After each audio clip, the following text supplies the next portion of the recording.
বিস্কুটটা টেস্টি,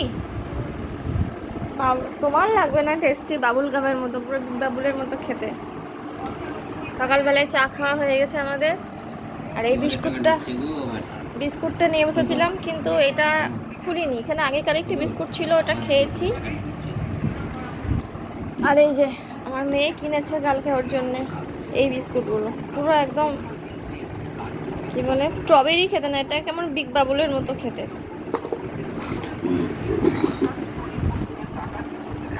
চা খাওয়া complete. Good morning, welcome back to my channel. আমার নতুন আরও একটা ভিডিওতে তোমাদেরকে অনেক স্বাগত আর অনেক ভালোবাসা। আশা করছি তোমরা সকলে খুব ভালো আছো আর আমিও খুব ভালো আছি। আর মুখটা এতটা পরিমাণে লাল দেখাচ্ছে পর্দাটার জন্য, কারণ বাইরের আলোটা পুরো পড়ছে, পর্দাটা লাল তো, দিয়ে মুখটাও লাল দেখাচ্ছে। এই যে এরকম করে রাখলে লাল আসবে।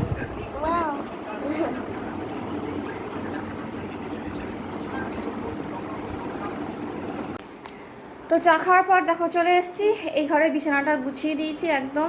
চাদরটা চেঞ্জ করলাম, ওই চাদরটাকে ভিজিয়ে দেবো। তো ভালো একটা চাদর পাতলাম, মুখ দিয়ে যে শুধু কেন নতুন শব্দটা বেরিয়ে যায় কে জানে। যাই হোক, একটা ভালো কাঁচা চাদর পেরে নিলাম, বালিশের কভারগুলোও চেঞ্জ করলাম। আর এই জামাগুলো পরে কালকে একটু বাজারে গিয়েছিলাম, তো পরে গুছিয়ে রাখবো এগুলো, এখন আর পারছি না। আর আজকে যা গরম পড়েছে, প্রচণ্ড পরিমাণে গরম পড়েছে, একদমই পারা যাচ্ছে না। চলো রান্নাঘরের কাজ দেখে নিয়ে ঘরের লাইটটা বন্ধ করে দিই। লাইটটা জ্বালালাম, তার কারণ হলো ভিডিওটা ভালো আসবে না, অন্ধকার দেখেছো তো। চলো,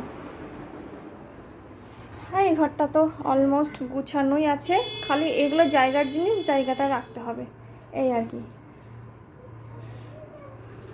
আর রান্নাঘরে চলে আসি, এখানে রান্নাঘরের সমস্ত কাজকর্ম সেরে নিয়েছি। দুধ গরম হয়ে গেছে আমার, আর মেয়ে খাবে আজকে পাস্তা, তো ওর জন্য একটু পাস্তা বানাবো। এই যে এই পাস্তাটা নিয়ে এসেছি কালকে, ম্যাকারনি পাস্তা, তো এইটাই বানাবো ব্রেকফাস্টে আজকে আমার আর মেয়ের।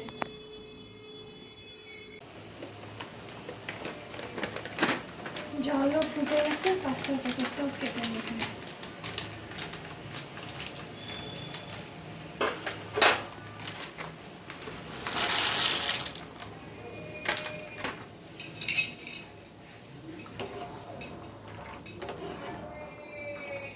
পাস্তাগুলো সেদ্ধ হোক, ততক্ষণ আমি পেঁয়াজ টেয়াজগুলো সমস্ত কিছু ছাড়িয়ে নিই, রেডি করে নিই, যা যা লাগে আর কি।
একদম রেডি, চলো দিয়ে দিই ওকে।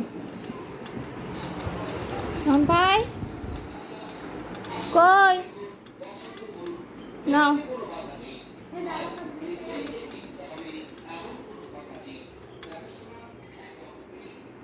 কেমন আছে? টেস্টি?